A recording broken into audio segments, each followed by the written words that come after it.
বন্যায় বিপর্যস্ত এশিয়ার বেশ কয়েকটি দেশ। নেপালে ভারী বৃষ্টির মধ্যে ভূমিধস ও হড়কাবানে অন্তত ৪৭ জন নিহত ও ১২ জন আহত হয়েছেন। নিখোঁজ রয়েছেন আরও ৮ জন। এদিকে ভারতের সিকিম, উত্তরাখণ্ডে বন্যা পরিস্থিতির আরও অবনতি হয়েছে। বিপর্যস্ত একাধিক রাজ্যে মৃতের সংখ্যা বেড়ে দাঁড়িয়েছে ৫৮ জনে।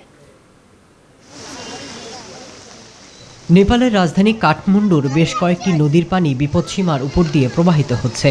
ব্যাপক বন্যায় যোগাযোগ বিচ্ছিন্ন হয়ে পড়েছে বেশ কয়েকটি শহর। গেল ৩৬ ঘন্টায় বেশ কয়েকটি ভূমিধসের ঘটনায় হতাহত হন অনেকেই। দেশটির পুলিশের মুখপাত্র জানিয়েছেন, ভূমিধসের ঘটনায় নিখোঁজ রয়েছেন অনেকেই। এদিকে আহতদের হাসপাতালে ভর্তি করে চিকিৎসা দেওয়া হচ্ছে। सर हिजोदेखि पानी परेर अस्तिदेखि पानी पऱ्यो, तर आजको गम्भीर समस्या छ तपाईँको बालबच्चादेखि लिएर तपाईँको चाहिँ मुटुका रोगीहरू छन्।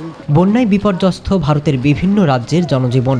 গেল ৭ দিনের বেশি সময় বন্যা কবলিত ভারতের উত্তর পূর্ব আসাম এবং অরুণাচল।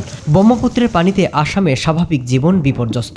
হতাহত ছাড়াও ২৯ জেলার ১৬ লাখের বেশি মানুষ ক্ষতিগ্রস্ত হয়েছেন। कल तो पानी कुछ कम था, आज तो पूरा पानी हो गया, पूरा घर हमारा डूब गया। हम लोग बाहर में आश्रय लेते रहे हैं। ভারী বৃষ্টিতে ত্রিপুরা রাজ্যের আগরতলার পরিস্থিতি বেশ অবনতি হয়েছে। বন্যা পরিস্থিতির অবনতি হয়েছে সিকিম এবং উত্তরাখণ্ডেও।